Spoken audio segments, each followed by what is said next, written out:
आजच्या या खास विश्लेषणामध्ये सर्वांचं खूप खूप स्वागत. आज आपण एका अशा समस्येबद्दल बोलणार आहोत जी आपल्यापैकी जवळजवळ प्रत्येकाने कधी ना कधी अनुभवली असेलच. समस्या काय? तर रात्रंदिवस मेहनत करायची पण हातात काहीच लागत नाही. आयुष्यात तो हवा तसा बदलच दिसत नाही. म्हणूनच या आधुनिक समस्येवर तोडगा काढण्यासाठी आपण एका अतिशय प्राचीन पण तितक्याच शाश्वत अशा उपायाचा आजच्या या प्रेझेंटेशनमधून वेध घेणार आहोत. आता साहजिकच एक प्रश्न पडतो बरोबर, की बाबा गुणवत्ता आहे, टॅलेंटची कमी नाहीये, रोज न थकता घाम गाळतोय, तरीही तो खरा आत्मविश्वास आणि यश का बरं हुलकावणी देतोय? हीच तर आजची सर्वात मोठी गोम आहे. गुणवत्ता असते, पण तो स्पार्क, तो आत्मविश्वास का नसतो, जो माणसाला थेट यशाच्या शिखरावर घेऊन जातो? आजच्या या सोर्स मटेरियलच्या विश्लेषणात आपण नेमका हाच गुंता सोडवणार आहोत. चला तर मग थेट विषयालाच हात घालूया. स्वामी विवेकानंदांचे हे प्रेरणादायी तत्वज्ञान समजून घेण्यासाठी आपण एक सोपी रूपरेषा पाहणार आहोत. आधी आपण पाहू आतील सुप्त शक्ती, मग यशाचा आराखडा, त्यानंतर स्वतःवरील विश्वास आणि कृती, मग शिस्तीतून भीतीवर मात, पुढे एकाच ध्येयाची ताकद आणि शेवटी अंतिम निर्णय. तर आपल्या पहिल्या भागापासून सुरुवात करूया. भाग 1, आतील सुप्त शक्ती आणि आपल्या न वापरलेल्या क्षमतेचा शोध. बघा, आपल्या प्रत्येकाच्या आत ना एक प्रचंड मोठी ताकद दडलेली असते, पण गंमत म्हणजे आपण अनेकदा तिच्याकडे पूर्णपणे दुर्लक्ष करतो. स्वामी विवेकानंद हे केवळ इतिहासाच्या पानांवरचं एक नाव नाहीये. ते एका अशा विचारधारेचे शिल्पकार आहेत ज्यांनी अक्षरशः लाखो लोकांचं आयुष्य मुळापासून बदलून टाकलं. त्यांचे हे विचार आजच्या काळातही तरुणाईला यशाकडे नेण्यासाठी एखाद्या मास्टर प्लॅनसारखेच काम करतात. त्यांनी दाखवलेला हा मार्ग फक्त कागदावरचा सिद्धांत नाहीये, तर तो एक अतिशय प्रबळ आणि जिवंत आराखडा आहे. आता येऊया आपल्या दुसऱ्या मुख्य विषयाकडे, यशाचा आराखडा, ज्याचे हे परिवर्तनाचे 5 स्तंभ आहेत. हे तत्वज्ञान अगदी सोप्या भाषेत समजून घेण्यासाठी आपण ते एका स्पष्ट फ्रेमवर्कमध्ये बसवूया. हे 5 स्तंभ म्हणजे ह्या आराखड्याचा पक्का पाया आहेत. पायरी 1, स्वतःवरील विश्वास. पायरी 2, कृती. पायरी 3, निर्भयता. पायरी 4, शिस्त. आणि पायरी 5, एकाग्रता. आता हे लक्षात घ्या, ही पूर्ण प्रक्रिया आतून बाहेर जाते. म्हणजे काय? तर आधी स्वतःची मानसिकता बदलायची आणि मग त्या मानसिकतेचं रूपांतर प्रत्यक्ष कृतीत आणि परिणामांमध्ये करायचं. या एका पाठोपाठ येणाऱ्या पायऱ्या अतिशय महत्वाच्या आहेत. आता पाहूया तिसरा विभाग, स्वतःवरील विश्वास आणि कृती, म्हणजे अगदी अंतर्गत मानसिकतेपासून ते बाह्य परिणामांपर्यंतचा प्रवास. या पहिल्या 2 पायऱ्यांमध्ये ना माणसाचा स्वतःकडे बघण्याचा दृष्टिकोन आणि त्यामुळे घडणाऱ्या त्याच्या कृती यांचा अगदी थेट संबंध आहे. हे अवतरण बघा, खरोखरच डोळे उघडणार आहे. स्वामी विवेकानंद म्हणतात, जर तुमचा स्वतःवरच विश्वास नसेल तर मग देवावर विश्वास ठेवून तरी काय उपयोग? यातून एक अतिशय भेदक सत्य समोर येतं. माणूस म्हणून आपण सर्वात मोठी चूक कोणती करत असू तर ती म्हणजे स्वतःला कमी लेखणं. जोपर्यंत आतून तो स्पार्क किंवा विश्वास निर्माण होत नाही, तोपर्यंत बाहेरच्या जगात काहीही मोठं साध्य करणं निव्वळ अशक्य आहे. तर इथला सर्वात कळीचा मुद्दा हा आहे की माणसाचं अस्तित्व हे पूर्णपणे त्याच्या आतल्या विचारसरणीवर अवलंबून असतं. आपण जे विचार करतो तेच आपण बनतो, हे फक्त एखादं सुविचारवजा वाक्य नाहीये, हा चक्क निसर्गाचा नियम आहे. जर डोक्यातले विचारच कमकुवत असतील तर हातून घडणारी कृतीही कमकुवतच असणार हे नक्की.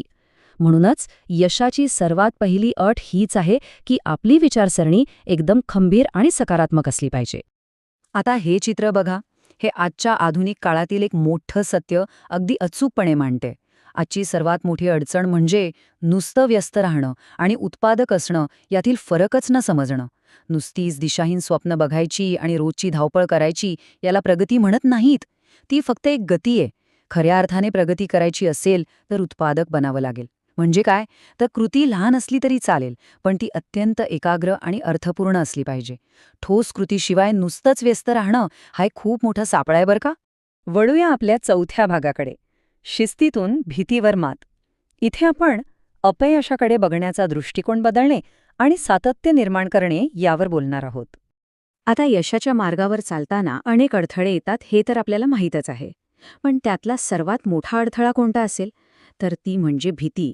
स्वामी विवेकानंदांची ही एक अत्यंत महत्वाची शिकवण आहे. भीती ही सर्वात मोठी कमजोरी आहे. मनात कोणतीही भीती बाळगणं हे अगदी एखाद्या जहाजाच्या नांगरासारखं काम करतं, जे जहाजाला पुढे सरकूच देत नाही. जोपर्यंत मनातून अपयशाची किंवा परिस्थितीची भीती मुळासकट निघत नाही, तोपर्यंत आयुष्यात कोणतीही सकारात्मक गती मिळणं खूप कठीण आहे. नेमकी इथेच आपल्याला अपयशाकडे बघण्याची आपली नजर बदलण्याची गरज आहे. अपयश म्हणजे काही प्रवासाचा विनाशकारी शेवट नसतो. उलट पक्षी ती एक अत्यंत आवश्यक अशी शिकण्याची प्रक्रिया आहे. अपयश हे एका मार्गदर्शकासारखं, एका शिक्षकासारखं काम करतं. ते आपल्याला आपल्या चुका दाखवून देतं आणि पुढे जाण्याचा योग्य मार्गही प्रकाशित करतं. जर आपण या दृष्टिकोनातून बघितलं ना, तर अपयशाची भीती आपोआपच कुठल्या कुठे पळून जाते. हे समीकरण बघा, एखाद्या गणिताच्या सूत्रासारखं हे एक शाश्वत सत्य आहे. सातत्य म्हणजेच यश. रातोरात यश मिळतं हा एक निव्वळ गैरसमज आहे.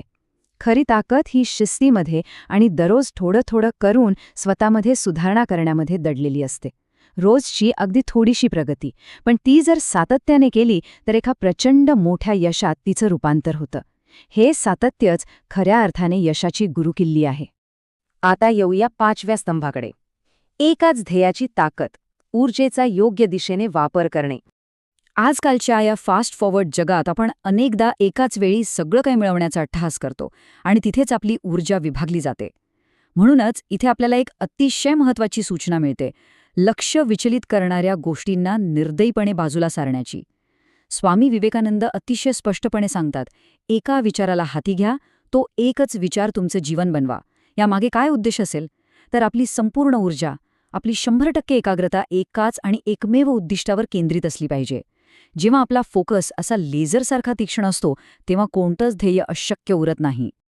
आणि आता आपण पोहोचलो आहोत 6व्या आणि शेवटच्या टप्प्यावर, अंतिम निर्णय, परिवर्तन आणि विजयाची निवड करणे.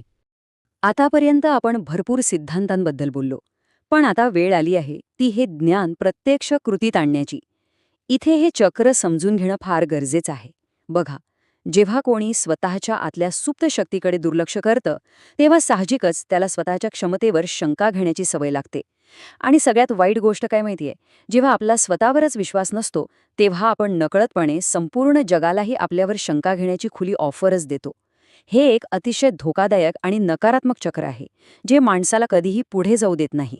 चला, आता पाहूया की हे सर्व एका अंतिम आवाहनामध्ये कसं परावर्तित होतं. मी हार मानणार नाही.